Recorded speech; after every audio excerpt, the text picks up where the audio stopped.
नमस्कार। जय माता दी। आज हम चैत्र नवरात्रों को मनाने के पीछे क्या कहानी है, उस कहानी का वर्णन करेंगे। असुरों का एक राजा था जिसका नाम रंभ था। रंभ का ही पुत्र था महिषासुर। महिषासुर ने अत्यंत ही कठोर तपस्या की और ब्रह्मा जी को प्रसन्न किया। ब्रह्मा जी के वरदान से वह कभी भैंसे का रूप धारण कर लेता था और कभी राक्षस रूप धारण कर लेता था। ब्रह्मा जी ने महिषासुर की तपस्या से प्रसन्न होकर उसे कई वरदान दिए थे, जिसमें वह कभी भी किसी देवता या दानव से युद्ध के मैदान में नहीं हार सकता था। ब्रह्मा जी के द्वारा मिले वरदान से महिषासुर बहुत ही बलशाली और अहंकारी हो गया था। उसने अपने वरदान के दम पर स्वर्ग पर हमला बोल दिया और सभी देवताओं को हराकर वहां अपना कब्जा जमा लिया।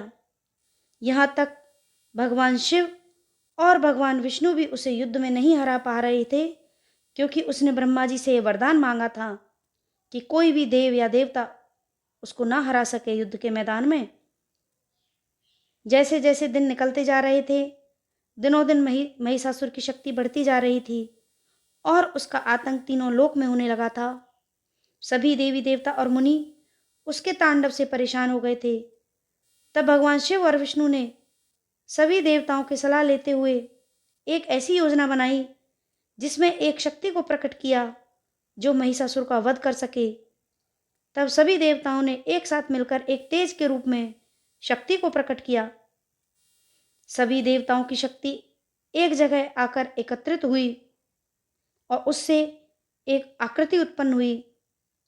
सभी देवताओं ने इस शक्ति को, शिव जी ने त्रिशूल, विष्णु जी ने चक्र, भगवान ब्रह्मा जी ने कमल का फूल, वायु देवता ने नाक और कान, पर्वतराज ने कपड़े और शेर, यमराज के तेज से मां शक्ति के केश बने और सूर्य के तेज से पैरों की उंगलियां बनी, प्रजापति से दांत और अग्निदेव से आंखें मिली।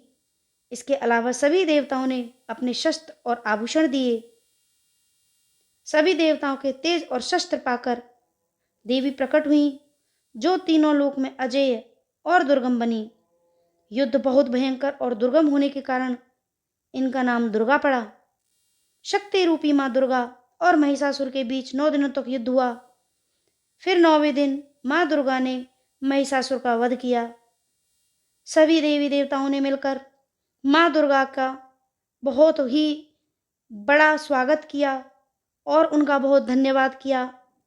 9 दिन तक चले इस युद्ध में मां दुर्गा ने प्रतिदिन अलग अलग रूप धारण किया और अलग अलग शक्तियों के साथ महिषासुर से युद्ध किया।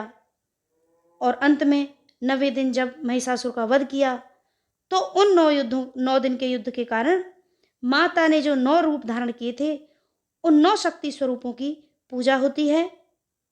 आज हम जानेंगे उन 9 शक्ति स्वरूपों के बारे में कि वो 9 शक्ति स्वरूप मां ने कौन कौन से धारण किए थे।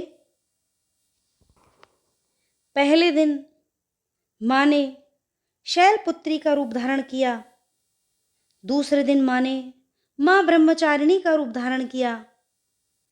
तीसरे दिन युद्ध करते हुए मां ने मां चंद्रघंटा का रूप धारण किया।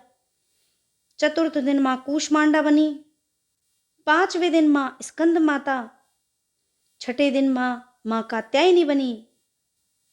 7वें दिन मां दुर्गा ने मां कालरात्रि या मां काली का रूप धारण किया। 8वें दिन मां महागौरी बनी और 9वें दिन मां सिद्धिदात्री बनी। इस प्रकार मां के 9 स्वरूपों ने अलग अलग दिन महिषासुर से युद्ध करके उसको यमलोक का रास्ता दिखाया। तो उन्हीं 9 स्वरूपों की, मां शक्ति स्वरूपा की पूजा की जाती है। तो ये है चैत्र नवरात्रों को मनाने के पीछे की कहानी। जय माता दी।